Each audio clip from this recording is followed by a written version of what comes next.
तभी अचानक जेनी के गोदाम में खुजली मचने लगती है, जिसको मिटाने के लिए वो अपना प्यारा सबसे दुलारा घोड़े वाला खिलौना निकालती है और उसको अपनी मौत की गुफा में घुसाकर आनंद लेने लगती है। अब ये कार्यक्रम आगे बढ़ ही रहा था कि तभी वहाँ पर उसका बाप और भाई आ जाते हैं और उसे बर्थडे विश करने लगते हैं। फिर वहाँ पर कुछ और लोग भी केक लेकर आ जाते हैं क्योंकि वो उसे सरप्राइज देना चाहते थे। तभी अचानक जेनी का कुत्ता उसके पैरों से चादर को उतार देता है और तभी जो उसका खिलौना था वो उसकी मौत की गुफा से बाहर निकलता है और हवा में उड़ता हुआ सीधा उसके केक पर जाकर गिरता है। इसके बाद हम देखते हैं कि जेनी का बाप उन दोनों को स्कूल छोड़ने जाता है, जिस दौरान जेनी का भाई उल्कापिंड उसे कहने लगता है कि तुम्हें कोई बॉयफ्रेंड बना लेना चाहिए। जेनी कहती है कि नहीं, मुझे कोई बॉयफ्रेंड नहीं बनाना। उल्कापिंड कहता है कि तुम्हें डैड का रूल तो पता है ना, सबसे पहले तुम अपने खेत में मजदूरी करवाओगी और उसके बाद ही मुझे किसी के खेत में मजदूरी करने को मिलेगी। वहीं स्कूल में हम कुछ लड़कियों को देखते हैं जो कि फुटपाथ पर डांस कर रही होती हैं, लेकिन तभी वहाँ पर जेनी का बाप भाई की तरह गाड़ी लेकर आता है और एक लड़की को उड़ा देता है। इसके बाद स्कूल में एक लड़के की एंट्री होती है जो कि बहुत ज्यादा स्मार्ट होता है। तभी हम देखते हैं कि वो और कोई नहीं बल्कि हमारा अपना प्यारा कैप्टन अमेरिका होता है। वो स्कूल में इतना ज्यादा पॉपुलर होता है कि स्कूल की लड़कियां उसे देखते ही अपनी कच्छी उतारकर उसकी तरफ फेंकने लगती हैं।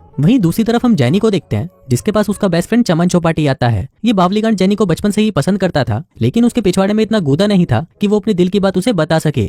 वहीं हम जेनी के भाई उल्कापिंड और उसके दोस्तों को देखते हैं जो कि पिछले हफ्ते ही 12 साल के हुए थे और अब वो किसी लड़की को दबाकर बजाने के लिए तड़पे जा रहे थे। तभी उल्कापिंड की नजर अमेंडा नाम की एक लड़की पर पड़ती है जो कि एकदम पटाखा थी। तभी उसको देखते ही उल्कापिंड का घोड़ा खड़ा हो जाता है और वो सोचने लगता है कि अब तो इसको ही बजाना पड़ेगा। इसके बाद हम कैप्टन अमेरिका को देखते हैं जो कि अपने कुछ दोस्तों के साथ बकचोदियां कर रहा था। तभी वहाँ पर आती है फड़फड़ाती फुद्दी जो कि कैप्टन अमेरिका की बहन होती है और दिखने में एकदम माल। फिर वो कैप्टन अमेरिका के पास आती है और उससे कहती है कि मैं तुमसे कुछ पूछ सकती हूँ। जब भी मैं किसी लड़के को कहती हूँ कि वो अपना सामान जहाँ चाहे रख सकता है, वो हमेशा मेरे पिछवाड़े में ही क्यों रखता है। इस पर कैप्टन अमेरिका कहता है कि तुम ये सब बातें मेरे से क्यों कर रही हो। वो कहती है क्योंकि जब भी उनका काम खत्म हो जाता है तो मैं उनका सारा माल बाहर निकाल देती हूँ। इसी दौरान वहाँ पर एक और पटाखा आती है जिसका नाम चूचीबाई होता है और वो कैप्टन अमेरिका की गर्लफ्रेंड होती है। फिर वो उसके पास आती है और उसे कहती है कि मुझे तुमसे बाहर अकेले में कुछ बात करनी है। तभी सीन शिफ्ट होता है और हम कैप्टन अमेरिका को देखते हैं जो कि चूचीबाई को कहता है कि तुम इस घोंचू के लिए मुझे छोड़ रही हो। चूचीबाई कहती है कि नवाजुद्दीन फुद्दी की बहुत प्यारा है और मैं उसे बहुत पसंद करती हूँ। अब ये सुनकर कैप्टन अमेरिका दुखी हो जाता है क्योंकि ऐसा पहली बार हुआ था कि किसी लड़की ने उसे छोड़ दिया था। फिर हम देखते हैं एक आर्ट क्लास के अंदर जलील जेनी को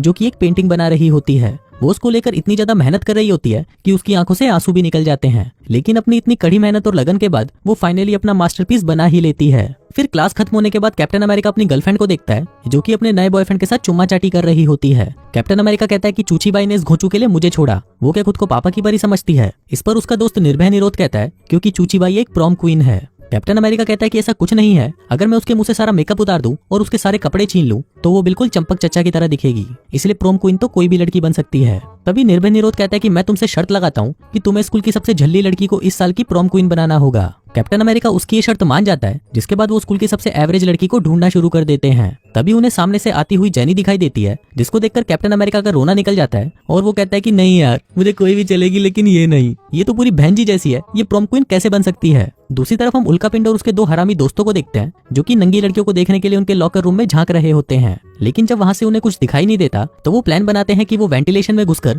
वहां से लड़कियों के लॉकर रूम में जाकर उनको देख लेंगे। जिसके बाद वो तीनों उस वेंटिलेशन चैम्बर में घुस जाते हैं और सीधा जाते हैं लड़कियों के बाथरूम के ऊपर। फिर वो वहाँ पर दो लड़कियों को देखते हैं जो कि साथ में नहा रही होती हैं, लेकिन तभी अचानक उन दोनों में क्या चुल सी मचती है। वो दोनों एक दूसरे के पास जाती हैं और अपनी गुफाओं को आपस में रगड़ना शुरू कर देती हैं। वहीं वो तीनों हरामी ये सब ऊपर से देख रहे होते हैं और मजे ले रहे होते हैं। तभी उसी बाथरूम के जस्ट नीचे हम एक क्लासरूम को देखते हैं जिसमें एक टीचर स्टूडेंट्स को पोएट्री पढ़ा रहा होता है। इसके बाद जब वो दोनों लड़कियां नहाकर वहां से चली जाती हैं तो वो तीनों और भी सामानों को देखने के लिए आगे बढ़ने लगते हैं। फिर वो वहाँ पर एक लड़की को देखते हैं जो कि वहाँ पर टट्टी करने आती है। तभी उनमें से एक दोस्त कहता है कि लड़की तक तो ठीक था, लेकिन उसकी टट्टी देखने में कोई मजा नहीं है। इस पर उल्कापिंड कहता है कि जो वो दिखा रही है वो देखो और मजे लो, लेकिन फिर वो देखते हैं कि वो लड़की टट्टी करते हुए गंदी गंदी बदबू छोड़ना शुरू कर देती है, जिससे उन तीनों के दिमाग का हो जाता है। फिर कुछ देर बाद उन तीनों का वहाँ पर दम घुटने लगता है और साथ ही हम देखते हैं कि ऊपर से वो सीलिंग टूटना भी शुरू हो जाती है। वहीं नीचे पोएट्री टीचर अपने स्टूडेंट्स को गालियां दे रहा होता है और उनको कहता है कि तुम सबके दिमाग में तो सिर्फ टट्टी भरी है। तभी वो सीलिंग पूरी टूट जाती है और वो तीनों उस टट्टी करती हुई लड़की के साथ नीचे आकर सीधा उस टीचर पर गिरते हैं।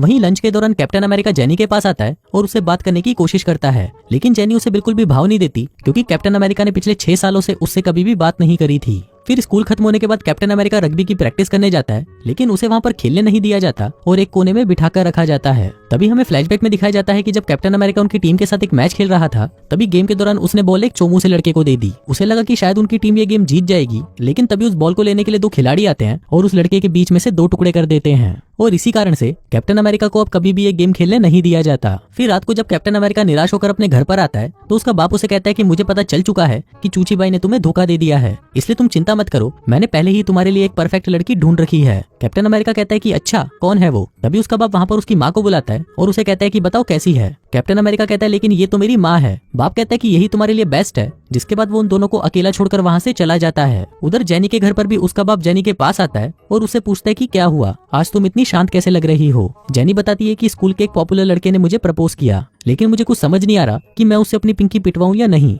बाप कहता है कि पहले तुम्हें उसके साथ कहीं बाहर जाना चाहिए, इससे तुम्हें पता चल जाएगा कि वो लड़का तुम्हारे लायक है भी या नहीं। उधर दूसरी तरफ कैप्टन अमेरिका अपनी बहन के रूम में आता है और उसे कहता है कि मुझे तुम्हारी हेल्प चाहिए, दरअसल मैं चाहता हूँ कि जेनी मुझसे प्यार करना शुरू कर दे। इस पर फड़फड़ाती फुद्दी कहती है कि ठीक है, लेकिन उसके बाद तुम्हें मेरे साथ मजदूरी करनी होगी। कैप्टन अमेरिका कहता है लेकिन तुम तो मेरी बहन हो। जिस पर फड़फड़ाती फुद्दी कहती है कि अगर कुछ लेना है तो कुछ देना भी पड़ेगा। जिसके बाद वो उसे कहती है कि सबसे पहले तुम उसका विश्वास जीतो। फिर अगले दिन हम देखते हैं कि स्कूल में कुछ लड़के जेनी के भाई को तंग कर रहे होते हैं। तभी कैप्टन अमेरिका उसे देख लेता है और वहाँ पर आकर उन्हें रोकने लगता है, लेकिन तभी उल्कापिंड कैप्टन अमेरिका को ही घुसंड पिला देता है, जिससे गुस्सा होकर कैप्टन अमेरिका उसे मार मार कर उसका भूत बना देता है। फिर उसकी बहन बताती है कि जेनी को स्पेशल फील कराने के लिए उसके लिए एक रोमांटिक सा गाना गाओ जिसके अंदर उसका नाम भी हो। इसके बाद कैप्टन अमेरिका उसके लिए गाना गाने लगता है और गाने में कहता है कि जेनी के पास गन है और वो सबको मार डालेगी। अब ये सुनकर सभी उसे डर कर भागने लगते हैं क्योंकि उनको लग रहा था कि जेनी के पास सचमुच की गन है। इसी दौरान वहाँ पर पुलिस भी आ जाती है और जेनी को पकड़कर अपने साथ ले जाती है, लेकिन फिर कैप्टन अमेरिका उसे छुड़ाकर अपने घर ले आता है और कहता है कि चलो अब जल्दी से घोड़ी बन जाओ। जेनी कहती है कि तुम होगे सबसे हैंडसम, लेकिन मैं तुम्हारी गर्लफ्रेंड नहीं बन सकती। तभी कैप्टन अमेरिका अंदर चला जाता है और अपने घोड़े पर क्रीम लगा कर आता है। तभी जेनी उसके घोड़े को देखती है और कहती है कि मुझे मीठा खाने में कोई इंटरेस्ट नहीं, जिसके बाद वो वहाँ से चली जाती है। अगले दिन कैप्टन अमेरिका फिर से जेनी के घर पर आता है और उससे पूछता है कि क्या तुम मेरे साथ पार्टी में चलोगी। जेनी कहती है कि मैं तुम्हारे साथ नहीं चल सकती क्योंकि मैं अच्छे से तैयार नहीं हूँ। पर तभी वहाँ पर फड़फड़ाती फुद्दी आती है और उसे कहती है कि मैं तुम्हारी इस बंजर जमीन को फिर से हरा भरा कर दूंगी। जिसके बाद वो उसे ऊपर रूम में ले जाती है और उसका मेकओवर करने लगती है। फिर कुछ देर बाद जब जलील जेनी तैयार होकर नीचे आती है तो वो इतनी ज्यादा खूबसूरत लग रही थी कि उसको देखकर कैप्टन अमेरिका उसका दीवाना हो जाता है। और कैप्टन अमेरिका तो क्या, मैं तो खुद भी इसका दीवाना हो चुका हूँ। इसके बाद वो तीनों पार्टी में पहुंचते हैं जहाँ पर वो सभी जेनी को देखकर हैरान हो जाते हैं क्योंकि पहले तो वो बिल्कुल चंपू लगती थी और अब अचानक से एकदम माल बन चुकी है। उस पार्टी में चमन चौपाटी भी आता है, लेकिन कोई भी उसे अंदर घुसने नहीं देता। फिर पार्टी में हम उल्कापिंड को भी देखते हैं जो कि अमेंडा के लिए एक लव लेटर लिखकर लाया था, लेकिन जब वो उस लेटर को उसे देने जाता है तो वो देखता है कि उसको बजाने के लिए पहले से ही वहाँ पर लड़कों की बहुत लंबी लाइन लगी हुई है। वहीं फड़फड़ाती फुद्दी भी कुछ चूसते हुए एक लड़के के पास आती है और उसे कहती है कि हाय, मेरा नाम है फड़फड़ाती फुद्दी। लड़का कहता है कि हाँ मुझे पता है, क्योंकि हमने बस 5 मिनट पहले ही गचागच किया है। जिसके बाद वो अपनी प्यास बुझाने के लिए एक बुढ़िया के पास आ जाती है। वहीं जलील जेनी भी दारू पीकर इतनी ज्यादा भंड हो जाती है कि वो पार्टी में उल्टी सीधी हरकतें करना शुरू कर देती है। तभी कैप्टन अमेरिका उसके पास आता है और कहता है कि तुम ये क्या कर रही हो। जेनी कहती है कि मैंने तुम्हें कहा था ना कि मुझे दारू मत पिलाना। कैप्टन अमेरिका कहता है लेकिन मैंने तो तुम्हें सिर्फ कोल्ड ड्रिंक पिलाई थी। इसी दौरान वहाँ पर चूची बाई अपनी 2 सहेलियों को लेकर आती है और जेनी की बेइज्जती करने लगती है। कहती है कि चाहे तुम कितनी भी सुंदर हो जाओ, लेकिन तुम लूजर की लूजर ही रहोगी। जिसके बाद वो उसके संतरों में पानी डाल देती है। अब अपनी इस बेइज्जती से जेनी रोने लग जाती है और वहाँ से भाग जाती है। फिर अगले दिन जब जेनी स्कूल आती है तो उसे पता चलता है कि स्कूल में एक प्रॉम होने वाला है और प्रॉम क्वीन के सिलेक्शन के लिए जेनी का नाम भी नॉमिनेट किया गया है। फिर लंच के दौरान कैप्टन अमेरिका जेनी के पास आता है और उसे पूछता है कि क्या तुम मेरे साथ प्रॉम पर चलना चाहोगी। अब ये सुनकर जेनी खुश हो जाती है और उसे हाँ कर देती है। फिर उसी रात स्कूल का एक रग्बी मैच होता है जहाँ हमेशा की तरह कैप्टन अमेरिका टीम से बाहर बैठा होता है, लेकिन जब उनकी ही टीम बुरी तरह से हार रही होती है और साथ ही उनके एक प्लेयर को चोट भी लग जाती है तो लास्ट में कोच ना चाहते हुए भी कैप्टन अमेरिका को खेलने के लिए भेज देते हैं। लेकिन अब कैप्टन अमेरिका की बहुत ज्यादा फटी पड़ी थी कि अब वो पहले की तरह खेल भी पाएगा या नहीं। लेकिन तभी वहाँ पर एक काली आता है और कैप्टन अमेरिका का हौसला बढ़ाने लगता है। कहता है कि मैं यहाँ पर एक चौकीदार हूँ और मैंने तुम्हें पहले भी खेलते हुए देखा है, इसलिए जाओ और अपनी टीम को जिता कर आओ।